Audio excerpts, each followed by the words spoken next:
Hello, and welcome back to the driveway.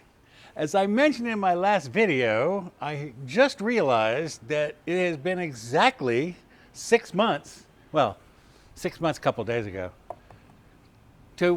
since I bought the Kia K5. So I thought this would be a good time to do a 6-month review and tell you how I still feel about the car after driving it for 6 months and almost 2,000 miles. Still not there yet, but close. I decided I'd do it in the familiar YouTube format of the 5 things I love and the 5 things I hate. The first thing I love about the K5 is my gas mileage. I mentioned in my little update a couple of weeks ago that one of the things this car does that I didn't notice is tells me when I finish a trip, tells me my gas mileage.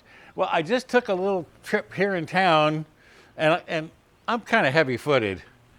And I get back, and I had just gone like a couple of miles and never went over like 45 miles an hour, and was a lot stop and go and a lot of accelerating, and I accelerate hard. And I came back, I got 28.8 miles per gallon on that trip. So if I, again, put any kind of highway driving in and you shoot over 30 and you head up towards 40 miles a gallon. You never hit 40 miles a gallon, mind you, but you head in that direction. So I love my gas mileage, especially coming from Stormtrooper, which was, of course, the 10 to 12 miles a gallon car, which did me no good whatsoever. Another thing I love about this car is what I will call auto driving. Now, this is not like Tesla, autopilot, none of that kind of stuff. But it just takes, especially on the highway, on the freeway, it just takes a lot of things that you don't have to worry about anymore. Lane keeping assist. It'll keep you in your lane. It has HDA, Highway Driving Assistant, which knows, with the nav system, it knows like if you're coming up on a curve, if you're on adaptive cruise control, it will actually slow you down around curves if it feels like it's warranted. It just does all these amazing things. And in fact, I made a little a video, which I will probably drop in right here, of how the whole adaptive cruise control and all this kind of stuff works. And I filmed the screen and, well, here, watch this. So you see the little green auto hold words, that means that brake hold is active. And when the light changes and I hit the accelerator, there it goes. Now auto hold is turned off, the brakes are off, and I can accelerate normally. Now we're going to go in, we're coming up on the freeway now, and now I am going to put in a freeze frame so I can point out some of the things on the little screen up in the upper left corner. The little green car at the lower left there with the little lines on it, that's the lane keeping assist. The little steering wheel in green means we've got the steering, where it'll help you steer into the things. And then up at the top, this is the important part, we have, you see the little car with the green letters HDA over it, HDA being Highway Driving Assist. And then we have the 4 little purple dots in front of the car. Well, that's our radar in front of the car. And right now we're at 4 steps, which is the farthest. Then the 72 next to the car is that's our set speed on the adaptive cruise control. And the auto tells us, that the adaptive cruise control is on, but it's white. When it turns green, it means that HDA is taking over and will control the speed. But I'm pretty sure for that to work, the speed, you have to be going the speed limit or below. So I may never see the auto turn green because I don't know if I've ever driven below the speed limit. Maybe someday. So now we have some cars coming up on the entrance ramp. And as they pull up, you'll notice, look, a little car just appeared up in front of our little 4 purple dots because the radar sees that car. And, well, you can tell by our speed that we've slowed way down. So we are now matching their speed. They are slowly accelerating. Now I've just reduced the distance levels to 3 bars so you can see how much closer we get, although we still feel the car in front of us. And we don't seem to be, so let's put it down to level 2. So now we only have 2 dots. and they're still fairly far in front of us, and they seem to now be going our speed, but we can still see them. You see, they're still there. Okay, now I've dropped down to distance level 1, so I'm going to get closer even still.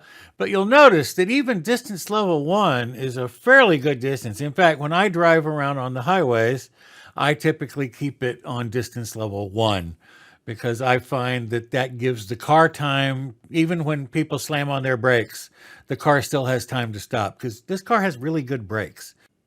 It'll stop from 70 miles an hour in about 163 feet. So that's pretty snappy. Okay, so we're still following this car.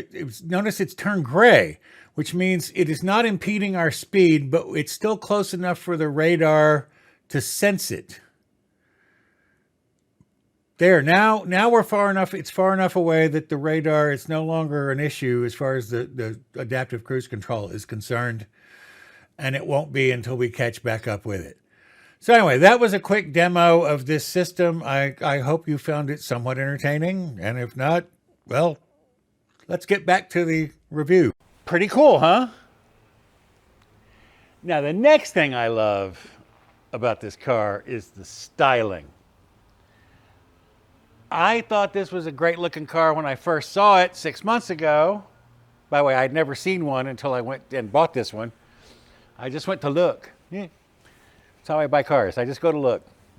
But I just love the styling. Again, I think I mentioned in my original review, which will be up here and down there somewhere, that they stole away a designer from Audi. By the way, and Hyundai stole away a designer from BMW, which is why Hyundais kind of are tending to look more like BMWs these days, and Kias are kind of turning, so they're kind of diverging. They're common platforms and a lot of common components and common electronics, but on the outside, the styling is Hyundai's kind of going the BMW direction, and this is kind of going the Audi direction. By the way, two great directions to go, I might add. So the styling, I love the little daytime running lights. I like everything about the way this car looks. This is something I may not even have mentioned this in the original review. Again, look around. It's linked down below. But on the navigation map, and by the way, just the map. If you're not using the navigation system, if you just have the map open, it shows you a little speed limit sign for the speed limit of the road you're on. And it covers almost all roads. Like, it doesn't get some of these little roads in my neighborhood, but you get on any major street and all highways, and it has the little speed limit sign. Well, okay, great. A lot of cars do that. Yeah, but do a lot of cars then put your speed directly over that little speed limit sign in exactly the same font and size, so that if it says 35 and you're going 35, you see identical 35s. I mean, they're the same size. It's fantastic. So you don't even need to look at the speedometer. You just look at the map, and right there, here's the speed limit, and here's how fast I'm going. You don't even have to think about it. That is one of the most amazing, and it's a no-brainer. I mean, of course you could do that. All cars can do that. But all cars don't do that. But this car does that. And that's one of the things I love about this car. The fifth and final thing I love about this car, I mentioned in my original review, and by the way, I even mentioned it when I reviewed the Veloster, because it's a Kia Hyundai thing in their electronics. If you have SiriusXM and you have presets on your radio for SiriusXM, so I have about 10. I have like 10 SiriusXM presets. Well, when I turn this car on, it starts recording on all 10 of those channels, all 10 of those presets. So I can be driving around for like half an hour, and then I go, well, I want to listen to it. So I hit another preset, and it's the tail end of a song I love. Well, there's a back button. I can skip back to the beginning of that song. I can skip back to the song before that. I can skip back to the song before that. So you can skip forward and backward through all of your presets up till the time you started the car. Now, I'm sure there's a limit, but I've never hit it. I've never had to go back far enough that I ran out of room. So I don't know what the recording capacity is, but apparently it's enough. I love that. It's a fabulous feature. It hadn't been all puppies and kittens and roses. There are some things I hate about this car. Well, actually, hate's probably a strong word. Major annoyances, shall we say. The first one I mentioned back in my original review. You can see elsewhere here on the channel. The auto dimming mirror with the home link in it is a $300 option, which cannot be installed at the dealer, has to be done at the factory, which means the car has to be ordered with it. Well, unless you're ordering your car yourself, you're never going to have that, because no dealer is going to order a $300 option that they don't think most people will want, because most people won't want it. I can't have that. I don't have that, and I can't have that. Now, this is the EX, which is the highest non-GT. The GT is the bigger engine is the highest level trim. This is the next level down. But I then have the premium package on top of the EX, which turns this interior and everything into basically a luxury car. But without the auto dimming mirror and the home link. So you got your stupid garage door opener on the visor because you have to, because yeah. I hate that. It takes away from the faux. And remember, this is a $28,000. The EX is $28,000 trim, and the premium takes it up to $33,000. So you're getting a $33,000 luxury car. Oh, and by the way, if you bought a Mercedes or a BMW, this car like this would be more like 50-something thousand. Oh, and you know all those things I talked about in the things I love, the adaptive cruise control and the lane keeping assist. Well, on BMWs and Mercedes, those are options that cost thousands and thousands of dollars more. All built into the base here, except for the stupid mirror. Anyway, I told you, but I hate it. I tell you, it's something I hate. So I'm being honest. I mentioned in my original review that one of the things I love about this car, and from the get-go, was it has this button on the center console that says auto hold.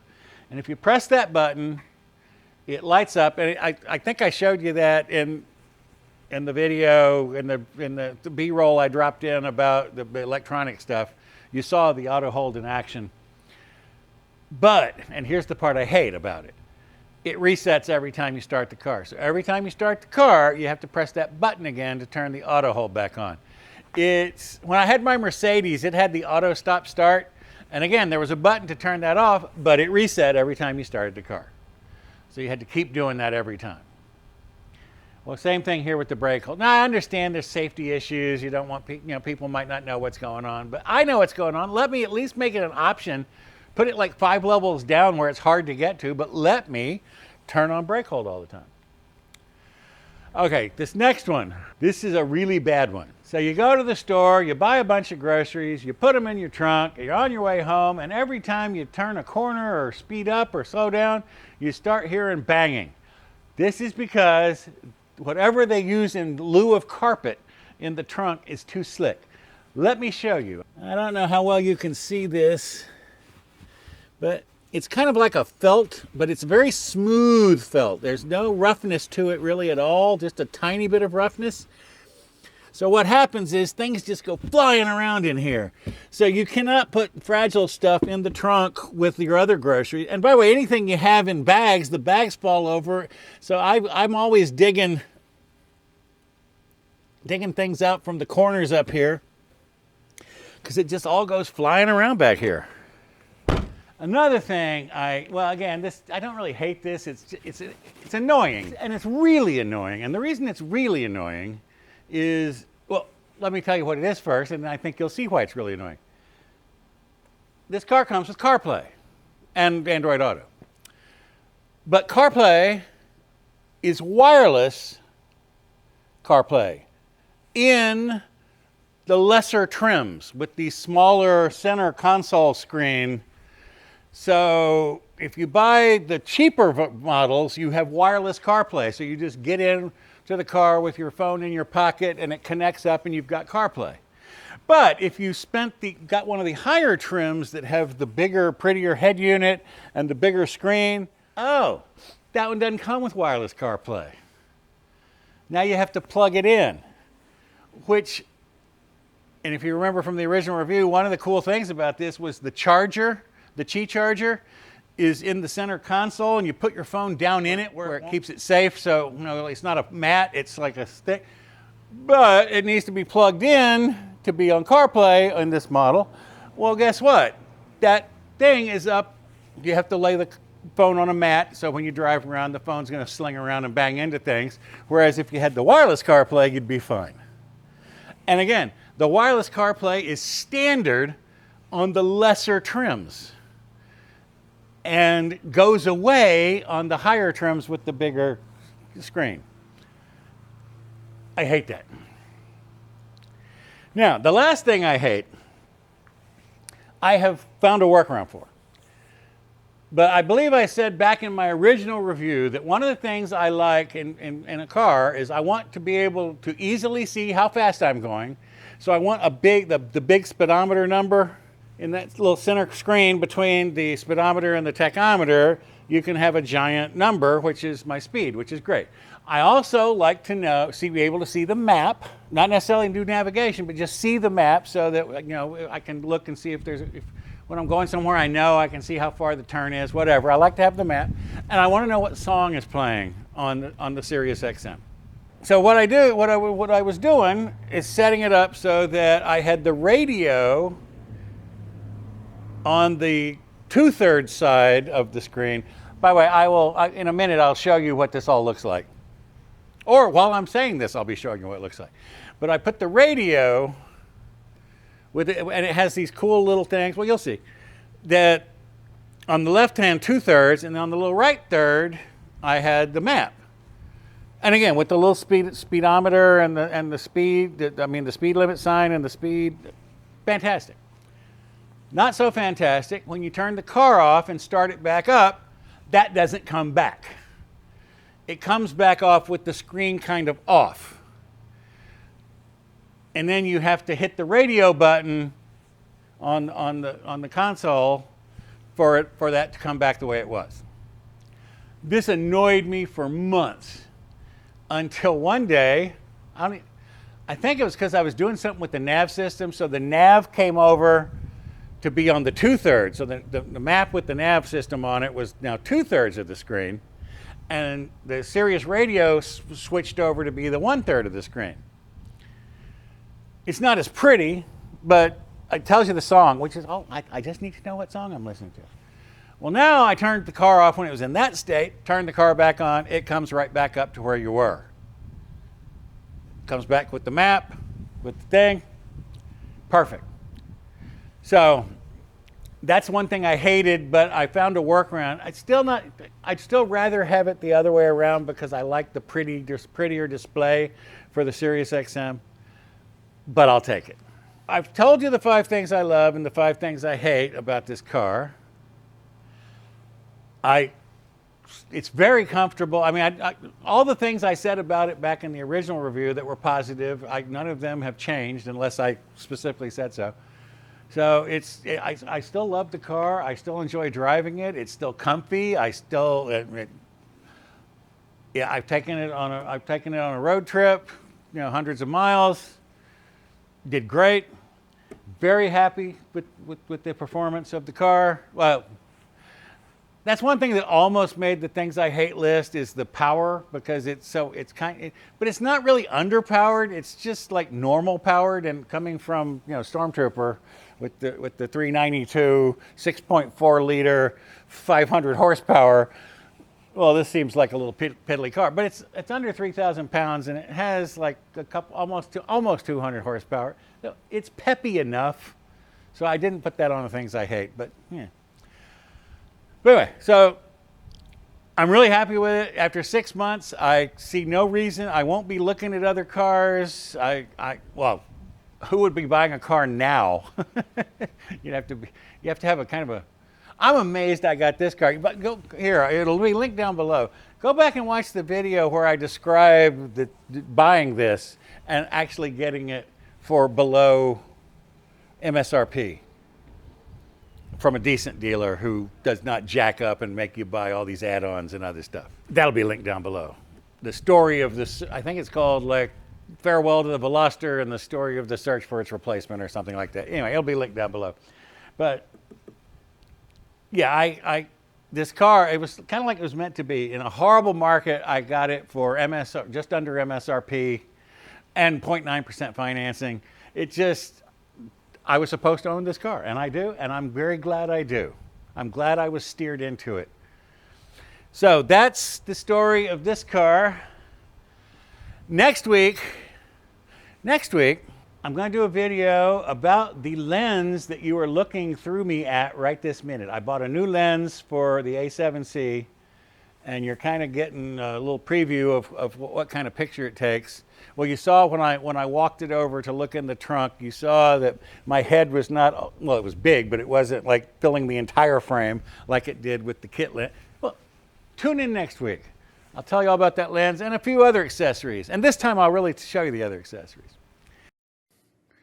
But wait, what about Stormtrooper? You said you were going to have a Stormtrooper update. Well, I do and I don't.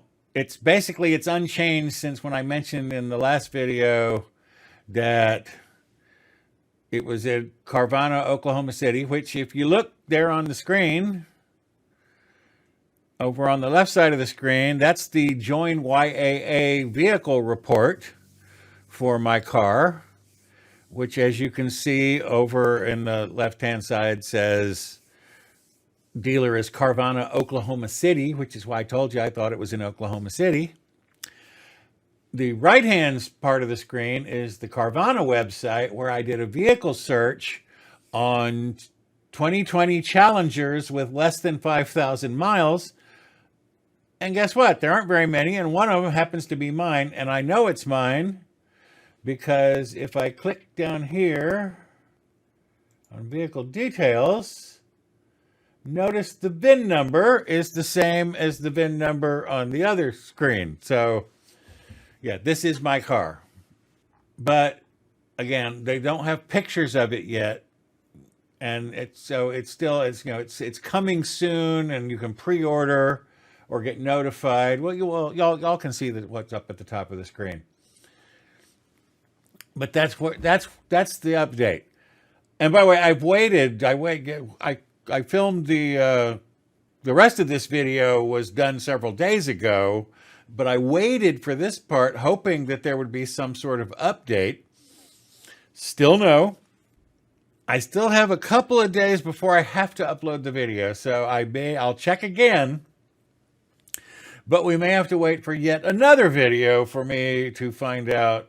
I'm really dying to know personally. I want to see pictures of the car. I want to see, did they take all my stuff off? Or did they leave it on? That's the real thing I want to know. So hopefully we'll find that out someday. But for now, this is the best I can do on the update. So now I will get you back to me in the driveway, who I believe is just about to say bye-bye. So bye-bye from in here, and we'll go outside and you can get bye-bye from out there. That's it for this week. Love the car, still love the car. There's a few things I don't like, but there's more things I like. I wouldn't trade it. If I wanted a different car, it would have to be a car that costs like almost twice as much. And since I'd rather not pay for a car that costs twice as much, that makes me really happy with this car. So I'm really happy with this car that costs half as much as, I was going to get an Audi, which this kind of looks like, and it was going to be close to $60,000, and this is closer to $30,000. So, okay, that's it. Bye-bye.